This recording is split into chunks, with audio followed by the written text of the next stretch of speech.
अस्सलामुअलैकुम नाजरीन, मैं हूँ नाज़ी अली। एक बार फिर हाजिर हूँ आप सबके सामने शाम फैज़ नाज़ी अली के साथ। जी हाँ नाजरीन, जिस तरह के आप जानते हैं शाम फैज़ नाज़ी अली के साथ में मैं आपकी मुलाकात करवाती हूँ बहुत अच्छे मेहमानों से, ख़ास तौर पर आपकी पसंदीदा अहम शख्सियात से। आज जो मेरे साथ मेहमान मौजूद हैं, आप लोग उन्हें टीवी पर देखते हैं, अपनी पार्टी की नुमाइंदगी कर रहे होते हैं। जब हम बात करते हैं ना कि मुल्क में नरम गरम सियासी हालात भी चल रहे होते हैं, उस पर बड़ा डिफेंड भी कर रहे होते हैं, लेकिन सच और हक की बात भी करते हुए हमें दिखाई देते हैं। लेकिन आज जो मेरा प्रोग्राम है ना, यकीनन आप भी उनकी ज़िंदगी के बारे में जानना चाहते हैं, तो आज हम लड़ने नहीं आए उनसे, उनकी ज़िंदगी के बारे में बातें करेंगे और कुछ पॉलिटिकल भी करेंगे। जी हाँ, मेरे साथ मौजूद हैं राना गुलजार ताज साहब, रहनुमा हैं पाकिस्तान पीपल्स पार्टी के। अस्सलाम वालेकुम। शाम फैज़ नाज़ी अली के साथ में सबसे पहले आपको खुशामदीद करेंगे। कैसे हैं? शुक्रिया, आप तशरीफ़ लाए, आप लोगों का बहुत शुक्रिया जी। और आपके शाम फैज़ टीवी का बहुत शुक्रिया और आपकी टीम का बहुत शुक्रिया कि आप मुझ गरीब खाने पे तशरीफ़ लेकर आए हैं। बहुत शुक्रिया। लेकिन आज उजागर ज़रा कुछ नाजरीन के सामने ज़रा हम कुछ खंगालेंगे आपकी ज़िंदगी के बारे में भी। राना साहब, अगर बचपन की बात करूँ मैं, बड़ा अहम सवाल होता है इंसान की, क्योंकि ज़िंदगी जुड़ी हुई होती है, बचपन को कोई भी फरामोश नहीं कर सकता। बचपन की यादों के बारे में बताइए कि पैदाइश परवरिश इसी शहर में हुई, शहर कायद में, या कहीं और? बड़ी ये सख्त सवाल किया आपने और मैं ये समझता हूँ कि झूठ नहीं बोलना चाहिए, सच बोलना चाहिए। जी। मेरे वालिद जो हैं और माइग्रेट कर जब हिंदुस्तान से पाकिस्तान आए थे जी।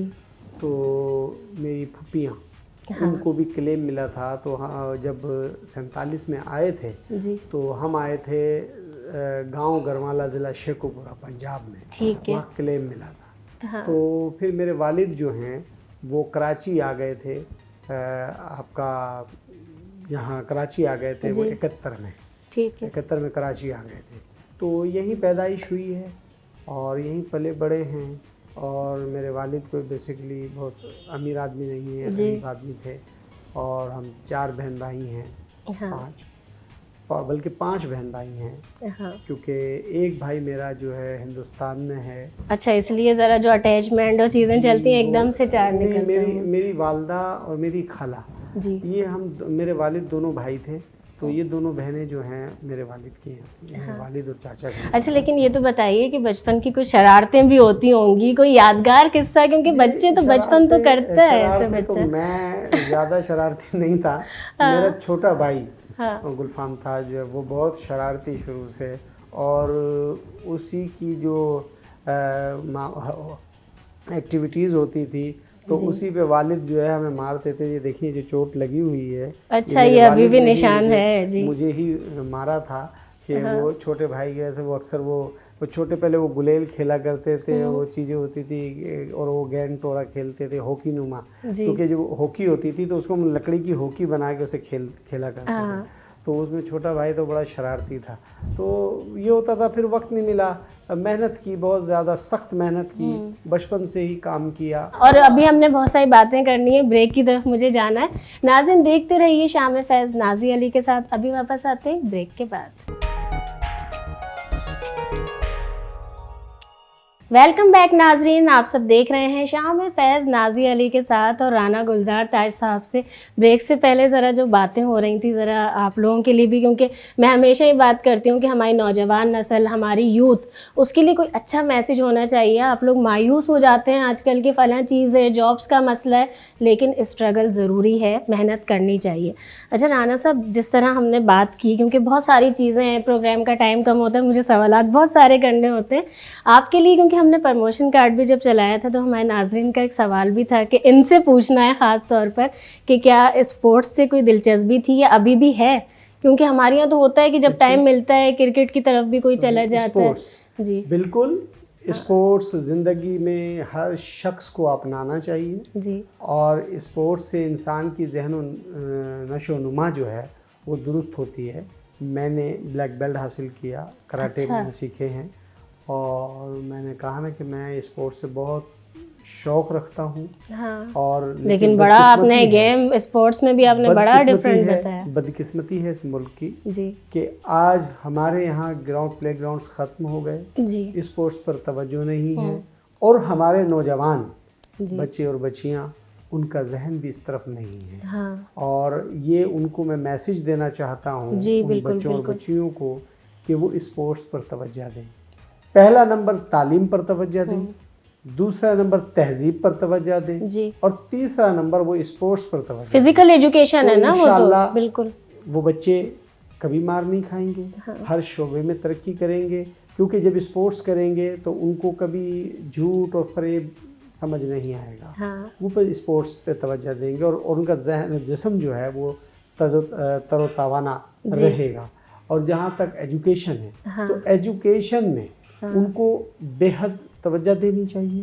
اسٹڈی پر اتنی توجہ دینی چاہیے کہ ان کو اپنی اسپیلنگ درست کرنی چاہیے. اب بچوں کو اسپیلنگ میٹرک کر لی, ان کو خط لکھنا نہیں آتا, ان کو اخبار پڑھتے ہیں تو اس اخبار کی اسپیلنگ نہیں آتی, تو یہ ایک بڑا المیہ ہے کہ ہم جتنی ہمیں لگ رہا ہے ہم ترقی کر رہے ہیں, ٹیکنالوجی آ گئی ہے, اتنا ہی جس طرح آپ نے ایکٹیویٹیز کہا ہے تو موبائل اور ان چیزوں کے اندر موبائل, دیکھیں موبائل بہت اچھی چیز ہے, لیکن میں اس کو غلط سمجھتا ہوں. استعمال غلط اس لیے ہے کہ دیکھیے موبائل بہت بہترین چیز نکالی ہے, پوری دنیا کو اس میں بند کر دیا اور چند لمحات میں آپ رابطہ کرتے ہیں, لیکن ہمارے نوجوان یا ہم انسان سب اس کا غلط استعمال کرتے ہیں. جس طرح پہلے VCR کا غلط استعمال کرتے تھے, اس طرح DVD, بہت سی چیزیں آئیں جس کا ہم غلط, تو میں سمجھتا ہوں کہ اس کا غلط استعمال نہ کیا جائے, اس کا اچھا. وہی بات ہے نا کہ ہم ہمارے اوپر ڈیپینڈ کرتا ہے کہ پازیٹیو کس طرح سے ملک کے لیے بھی کام کر سکتے ہیں. میں اس میں ایک بات کہوں گا آپ کو کہ ہم ماں باپ کا ایک بڑا کردار ہے, بہت امپورٹنٹ. ماں باپ کا ایک اتنا بڑا کردار ہے اپنے بچوں کے لیے, کیونکہ دیکھیں ماں باپ آئیڈیل ہے بچوں کے, بالکل. اور ماں باپ کو یہ سب نظر رکھنی چاہیے کہ میرے بچوں کے دوست کون ہیں, ان دوستوں کے والدین کیا کرتے ہیں, یہ ماں باپ کے ذمہ داری. وہی بات آ گئی نا جو ہمارا, کیونکہ بریک ہو گیا تھا صحبت کی جب آپ بات کر رہے تھے. ماں باپ کو اپنے بچوں کے ساتھ دوستی کا رشتے کو مضبوط کرنا چاہیے, نہ کہ ماں باپ بنے. اگر میں یہیں پر ہی بات کرتی ہوں آپ کی اٹیچمنٹ کی, آپ نے اتنے اچھے الفاظ استعمال کیے کہ جہاں والدین کو اولاد کا دوست بن جانا چاہیے, تو یقیناً ایسا ہو ہی نہیں سکتا کہ آپ اپنی اولاد کے دوست نہ ہوں. بہترین کچھ اپس اینڈ ڈاؤنس بھی لائف میں آتے ہیں, پھر وہ جس طرح آپ نے ابھی ٹیکنالوجی کا استعمال بھی بتایا, تو وہ پہلے کی جنریشن یعنی آپ لوگ سب الگ تھے, ابھی کے اگر ہم بات کریں تو وہ الگ ہے. اس میں کچھ مسائل ہوتے ہیں درپیش یا آسانی سے کنونس کر لیتے ہیں؟ شروع میں ہوتے تھے جی, لیکن میں نے آپ سے کہا ہزاروں لوگ دوست ہوتے ہیں لیکن میرا کوئی دوست نہیں ہے. جی, میرے دوست میری بیوی ہے, میرے بچے میرے دوست ہیں, اور میرے ماں باپ میرے دوست ہیں. اور تو میں انہی سے باہر نہیں نکل پاتا. لیکن جہاں تک آپ نے بات کی نا کہ اٹیچمنٹ اور یہ چیزیں, دیکھیے میں نے پھر آپ سے ایک بات کہوں گا کہ ماں باپ کو بھرپور توجہ دینی چاہیے اپنی زندگی پہ بھی, اپنے بچوں کی زندگی پہ بھی, اور ہمیں بھی یہ سوچنا چاہیے کہ میرے جو بچے ہیں ان بچوں کا دماغ کیا ہے. تو یہ ایک بڑا سخت وقت دور میرے ساتھ گزرا ہے کہ میرا بیٹا چھوٹا وہ کیڈٹ کالج میں ہے, رانا مرتاج, وہ PUBG گیم جو ہے وہ کھیلنے کا اس کو بہت شوق ہو گیا تھا. تو ہمیں بڑا بہت افسوس ہوا کہ یہ جو ہمارے سننے والے بھی سن لیں کہ وہ آپ جو چیز کہہ رہے ہیں بچوں سے موبائل دور کر دیں. تو اس میں مجھے بڑی سخت اذیت ہوئی, میری وائف کو بھی, ہمیں پورے گھر کو. الحمدللہ تھوڑا وقت لگا لیکن میرا بچہ صحیح ہو گیا, موبائل سے دور ہو گئے, اور آج الحمدللہ وہی بچہ میرا کیڈٹ کالج میں ہے اور بڑی اچھی پرفارمنس ہے اس کی. یہ سب سے اچھی بات ہے, مجھے بڑی خوشی ہوئی ہے. تو میں تمام والدین کو یہ بات کہتا ہوں کہ وہ اپنے بچوں پر توجہ دیں, کیونکہ زندگی کا سرمایہ بچے ہیں. بالکل. اور جب یہ بچے ایک اچھی تعلیم ان کے پاس ہوگی, شعور ان کے پاس ہوگا, تو ایک اچھے معاشرے کو جنم دے سکیں گے. بالکل. کیونکہ اچھے معاشرے کو جنم دینے میں بچوں کی ماں باپ کا بہت اہم کردار ہوتا ہے. تو ہمیں ان چیزوں کو رکھنا چاہیے, دیکھنا چاہیے, ہمیں سوچنا چاہیے کہ ہمیں اچھائی کی طرف توجہ دینی چاہیے. اور اچھائی کیا ہوتی ہے, اچھائی کی طرف ہم نے توجہ دینی ہے, لیکن مذاق میں ہی ذرا میں انٹرپٹ کر دیتی ہوں کہ میری ٹیم اس اچھائی کا انتظار کر رہی ہے جسے ہم بریک کہتے ہیں, وقفہ. ناظرین آپ سب دیکھ رہے ہیں شام فیض نازی علی کے ساتھ. ابھی واپس آتے ہیں بریک کے بعد.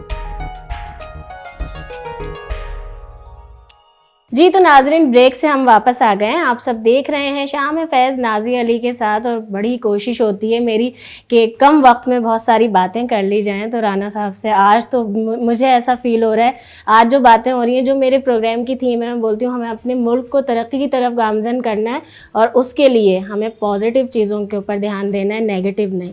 राना साहब, जहाँ जितनी आपको मैंने बोलते हुए सुना है, आपका कॉन्ट्रीब्यूशन अगर मैं पार्टी में देखती हूँ, तो हम लोग, हमारा ये नज़रिया होता है, ये सोच होती है हर आम इंसान की भी, कि कोई किसी भी जगह पर है तो 5 फिंगर्स आर नॉट इक्वल, और बहुत सारे लोग हैं जो बहुत अच्छा काम कर रहे हैं।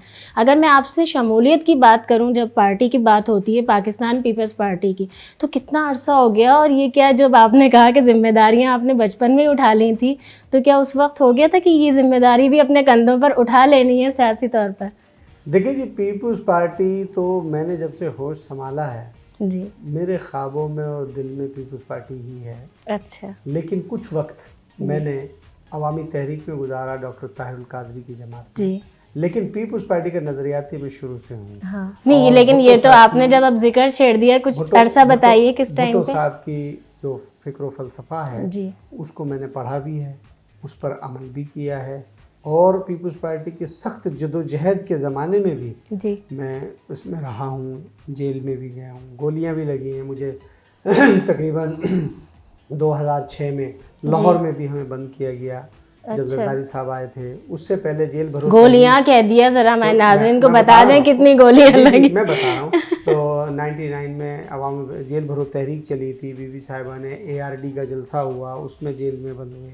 तो ये तहरीक में बड़ा हिस्सा रहा। लेकिन 2012 बरो जुमा जी, 6 अप्रैल को तो मुझ पे कातलाना हमला हुआ था औरंगी टाउन उर्दू चौक पे। अच्छा, तो वहाँ पे मुझे 3 गोलियां लगी थी और 3 साथी हमारे शहीद हुए थे उस वाक़े में। तो अल्लाह ने मुझे ज़िंदगी दी, मुझे 3 गोलियां लगी थी। ये मेरा पूरा चेहरा जो है सुन है, बैक कमर वगैरह सारी। अच्छा, और मुझे एक गोली इधर लगी थी और ये यहाँ से शोल्डर से निकली थी। अच्छा, तो अल्लाह ने ज़िंदगी दी, मौज़ज़ अल्लाह ताला, और दुआएं भी। 3 लोग उस वक्त शहीद हो गए थे। तो मेरे माँ बाप की दुआएं हैं, मेरे मिलने वालों की, और अल्लाह की मेहरबानी है। तो सियासत में तो ये होता है, रेल जेल। लेकिन हाँ, आप आवाम के लिए जदोजहद करें, अपनी ज़ाती हैसियत के लिए जदोजहद ना करें। लेकिन मैं सियासी कारकुनों से भी कहूँगा कि वो अदम तशद्दुद पर यकीन रखें। तशद्दुद की एक लहर थी, एक मुखालफिन ने एक लहर दौड़ की। आज क्या हुआ, वो जमात भी पाश हो गई है, और उन लोगों को भी जो सूरत हाल से गुजरना पड़ रहा है वो बड़ा दर्दनाक अमल है। वही बात ना जो मैंने कहा कि हमारे यहाँ कुछ लोग अच्छा भी काम कर रहे हैं, बुरा भी, और एक ही जगह पर हैं, लेकिन उसमें भी अलग अलग। आपने कहा पीपल्स पार्टी में मुझे 30 साल हो गए हैं। हाँ। और 30 साल से मैं पीपल्स पार्टी में वर्किंग कर रहा हूँ। मैं मुख्तलिफ ओहदों पे भी रहा हूँ, अभी भी ओहदेदार हूँ। और ये पीपल्स पार्टी की बड़ी मेहरबानी है कि मुझे मीडिया सेल के तवस्सुस से ये मुख्तलिफ टीवियों पे नुमाइंदगी के लिए भेजते हैं। मैं इनका शुक्रगुजार हूँ, और ये अवाम का भी शुक्रगुजार हूँ कि वो मैंने इसीलिए तो लफ्ज़ इस्तेमाल किया दिफा के तौर पे, कि ये भी बड़ा मार्का होता है जब आप पार्टी के लिए दिफाई तौर पे काम करें। चेयरमैन साहब की मेहरबानी है कि चेयरमैन बिलावल भुट्टो जरदारी साहब की मेहरबानी, और उनका शुक्रिया अदा करते हैं। लेकिन अब हम अपनी फरमाइश, क्योंकि हमें पूरी करनी है, ये तो फिर अभी शुरू हो जाएगा मेरे प्रोग्राम में, करंट अफेयर्स का प्रोग्राम, और उसके लिए बातें करने के लिए हम आपको मौका देंगे इंशाल्लाह, जल्दी से हिम्मत देंगे। कुछ है ज़हनी तौर पे तैयारी, अभी दिमाग जो सवालात किए हैं उसमें लगा हुआ है? अच्छा, आपसे मैं एक वर्ड बोलूँगी, आपने एक ही वर्ड में जवाब देना है मुझे। मोहब्बत। मोहब्बत तो मोहब्बत है, उसका तो कोई नेमो बदल नहीं है। अच्छा, पाकिस्तान पीपल्स पार्टी? पाकिस्तान पीपल्स पार्टी अवाम की जमात है, अवाम की भलाई के लिए काम करे। ये तो एक जवाब हो गया। पाकिस्तान? पाकिस्तान हमारी नज़रियाती अकास है, हमारा मुल्क है, हमारी एक सनद है, सिंबल है। हॉलीवुड, बॉलीवुड, लॉलीवुड? नहीं, मैं पाकिस्तान ही ज़्यादा देखता था। हाँ, तो फिर लॉलीवुड पे आ गया ना। और ये मेरी तरफ से आपके लिए थैंक यू सो मच। बहुत शुक्रिया, बड़ी मेहरबानी। Thank you. ये एक और गिफ्ट है आपके लिए मेरी और मेरी टीम की तरफ से। Thank you so much. एक और गिफ्ट है आपके लिए जो कि आपको मेरे चैनल की, प्रोग्राम की, शाम फैज़ की याद दिलाता रहेगा। थैंक यू, बहुत शुक्रिया। Thank you so much. اور جیسے آج آپ لوگوں نے دیکھا ناظرین، اور میں ان سے بھی بول رہی ہوں، رانا گلزار صاحب سے بھی، کہ آپ کو ہے نا یہ کرنٹ افیئرس کے پروگرامز میں بھی اب ہم زحمت بھی دیں گے، اور یہ جو آج ہم باتیں بہت ساری رہ گئی ہیں انشاءاللہ پھر دوبارہ سے کمپلیٹ کرنے کی کوشش کریں گے. Thank you so much, thank you so much. جی تو ناظرین، آپ نے ہمیشہ کی طرح شام فیض نازی علی کے ساتھ پسند کیا ہوگا. آپ کے جو سوالات تھے میں نے پوری کوشش کی کہ ان کے جوابات بھی آپ تک پہنچ جائیں، اور خاص طور پر جب ہم بات کرتے ہیں ملک کی یکجہتی کی، ملک کی ترقی کی، تو آج بہت سارے پیغامات ایسے ہیں جو یقیناً خاص طور پر جب ہم والدین کی بات کرتے ہیں ان کو ضرورت ہے اپنی اولاد پر توجہ دینے کی. موبائل کا استعمال کیا کسی بھی چیز کا استعمال ہو، ہمیں پازیٹیو کرنے کی ضرورت ہے تاکہ ہمارا ملک ترقی کر سکے. مجھے نازی علی کو دیجیے اجازت، آپ سے پھر ملاقات ہوگی. اللہ حافظ. پاکستان زندہ باد.